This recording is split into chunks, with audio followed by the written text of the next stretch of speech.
दोस्तों, आज हम आपके लिए एनसीईआरटी ज्योग्राफी क्लास 6 चैप्टर 2 लेके आई हूँ। चैप्टर फर्स्ट मैंने प्लेलिस्ट में डाल दिया है, आप वहाँ पे जाके देख सकते हैं। और हमें ये शॉर्ट नोट्स बनाने से पहले हमें अपनी बुक्स रिवीजन 3 से 4 बार कर लेनी चाहिए, फिर उसके बाद हमें शॉर्ट नोट्स बनाने चाहिए। आइए चैप्टर 2 देखते हैं। ग्लोबल अक्षांश व देशांतर, global latitudes and longitude. Global हमारी पृथ्वी का एक छोटा मंडल है। ग्लोबल की दो पैक के बीच लगा दिया जाता है ताकि ये अक्ष के चारों ओर घूम सके। ग्लोब अलग अलग आकार के आते हैं। धरती के बारे में अध्ययन करने में ग्लोब से बहुत मदद मिलती है। ग्लोब पूरे देश में महाद्वीप महासागरों को उनके सही आकार में दिखाया जा सकता है। विषुवत रेखा, पृथ्वी की सतह के बीच एक काल्पनिक रेखा गुजरती है। इस रेखा को विषुवत रेखा कहते हैं। यह रेखा पृथ्वी को दो भागों में बांटती है और उत्तर वाली भाग की उत्तरी गोलार्ध और दक्षिण वाले भाग को दक्षिणी गोलार्ध कहते हैं।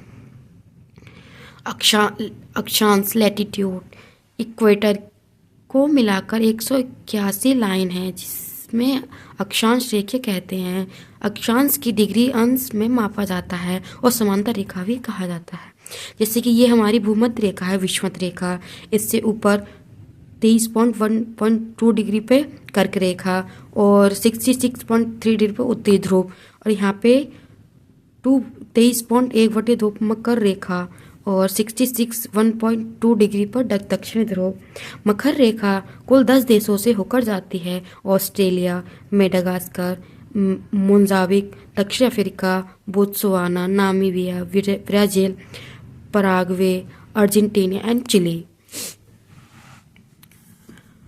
23.1/2 की विषुवत रेखा जो उत्तर की ओर खींची कर्क रेखा कहते हैं।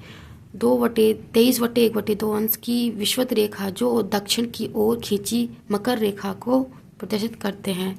उष्ण शीतोष्ण टेम्परेचर जोन, शीत अक्षांश की डिग्री, विषुवत रेखा की 0 डिग्री अक्षांश माना जाता है और विषुवत रेखा से किसी भी ध्रुव तक की दूरी उसे वृत्त का 1/4 होगी जो पृथ्वी के चारों ओर से जाएगी। इसलिए विषुवत रेखा से ध्रुव तक की दूरी 360 का 1/4 यानी 90 डिग्री सेल्सियस होता है। इस तरह उत्तरी ध्रुव का अक्षांश 90 डिग्री उत्तरी होगा, दक्षिणी ध्रुव का अक्षांश 90 दक्षिण होगा। विषुवत रेखा के उत्तर में स्थित सभी अक्षांश की उत्तरी अक्षांश तथा दक्षिण में स्थित सभी अक्षांश को दक्षिणी अक्षांश कहते हैं। प्रमुख समांतर रेखाएं विषुवत रेखा और ध्रुव। विषुवत रेखा 0 डिग्री सेल्सियस पे और ध्रुवीय 90 डिग्री सेल्सियस के अलावा चारों अन्य प्रमुख समांतर रेखाएं कर्क रेखा 23.1/2 के, मकर 23.1/2 के और उत्तरी ध्रुव 66.1/2 के और दक्षिणी ध्रुव 66.1/2 के सेल्सियस पे। पृथ्वी के ताप कीटबंध, ऊष्मा कीटबंध कर्क रेखा और मकर रेखा के बीच दोपहर का सूर्य साल में कम से कम एक बार ठीक सिरे के ऊपर होता है। इसलिए होता है क्योंकि सूर्य के किरण इन अक्षांशों के बीच पृथ्वी के इस भाग में सूर्य अक्षांश के बीच नहीं, ऐसा इसलिए होता है कि सूर्य की किरण इन अक्षांश के बीच से क्रिया से कम एक बार बिल्कुल सीधे पड़ती हैं। पृथ्वी के इस भाग में सूर्य से अधिक ऊष्मा कीटबंदी होती है। शीतोष्ण कीटबंदी, ध्रुव वृत्त और ध्रुव के बीच वाले क्षेत्र पर सूर्य की किरण अत्यधिक तिरछी पड़ती है। इसलिए इन क्षेत्र में सूर्य कभी भी क्षैतिज से बहुत ऊपर नहीं दिखाई देता। इसलिए इस भाग में तापमान बहुत कम होता है।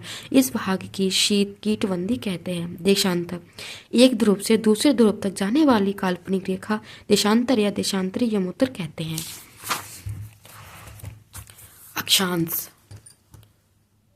अक्षांश के ठीक उल्टे हर देशांतर रेखा को की लंबाई समान होती है, इसलिए जीरो देशांतर निर्धारित करना बहुत मुश्किल है। इंग्लैंड में ग्रीनविच एक जगह है, वेधशाला है। 1884 में मीटिंग की टाइम कैसे माना जाता है? सभी देशों में सहमति से ग्रीनिच से होकर गुजरने वाले देशांतर की 0 डिग्री मान लिया गया है। पृथ्वी पश्चिम से पूरब की ओर चक्कर लगाती है, जो ग्रीनिच के पूर्व उनका समय ग्रीनिच से आगे होता है, जो ग्रीनिच की पूर्व पश्चिम और उनका समय ग्रीनिच से पीछे होता है। देशांतर के पूर्व पश्चिम की तरफ पृथ्वी की 180 डिग्री सेल्सियस में बांटा गया है। जब सूर्य आकाश में अपने उच्चतम बिंदु पर होता है दोपहर में, उस समय घड़ी में दिन के 12 बजते हैं। अक्षांश और देशांतर की मदद से हमें पृथ्वी पर किसी भी स्थान की सही स्थिति का पता लगा सकते हैं, जैसे कि टेम्परेचर। अक्षांश टेम्परेचर जलवायु का पता लगाया जाता है और देशांतर स्थिति का पता लगाया जाता है। पृथ्वी की अपनी अक्ष पर एक बार घूमने पर लगाए 24 घंटे लगते हैं लगाने में, इसलिए सूर्यास्त से हमें सुबह ग्राम के समय का पता चलता है। जब सूर्य हमारे सिर के ठीक ऊपर होता है तो इससे सबसे छोटी छाया बनती है। जब हम पृथ्वी पर पूरब से पश्चिम की ओर जाते हैं तो आसान में सूर्य की वस्तु स्थिति बदलती रहती है, इसलिए जब भारत में दोपहर होती है तब इंग्लैंड में कोई और समय होता है। भारत में 82 डिग्री सेल्सियस 82.5 डिग्री या 82.1/2 डिग्री सेल्सियस उत्तर रेखा 5 रेखा से होकर गुजरती है। यूपी, एमपी, छत्तीसगढ़, उड़ीसा एंड आंध्र प्रदेश। भारतीय मानक समय। भारत एक विशाल देश है, इसका देशांतर प्रसार काफ़ी बड़ा है, इसलिए आसाम के डिब्रूगढ़ और गुजरात के द्वारका में होने वाले सूर्योदय के समय 1 घंटे 45 मिनट का अंतर है। भारतीय मानक समय के 82.50 पूर्व के आधार पर रखा गया है। कुछ देश इतने विशाल हैं कि वह एक टाइम जोन से कम नहीं चलते। रूस में 11 समय क्षेत्र है, यूएसए में 9 टाइम जोन है। पूरे पृथ्वी को सूर्य 24 समय क्षेत्र में बांटा गया है और हर समय क्षेत्र का प्रसार 15 देशांतर है। यूपीपीसीएस प्री 2008 में आने वाला क्वेश्चन आप देख सकते हैं। और ये है,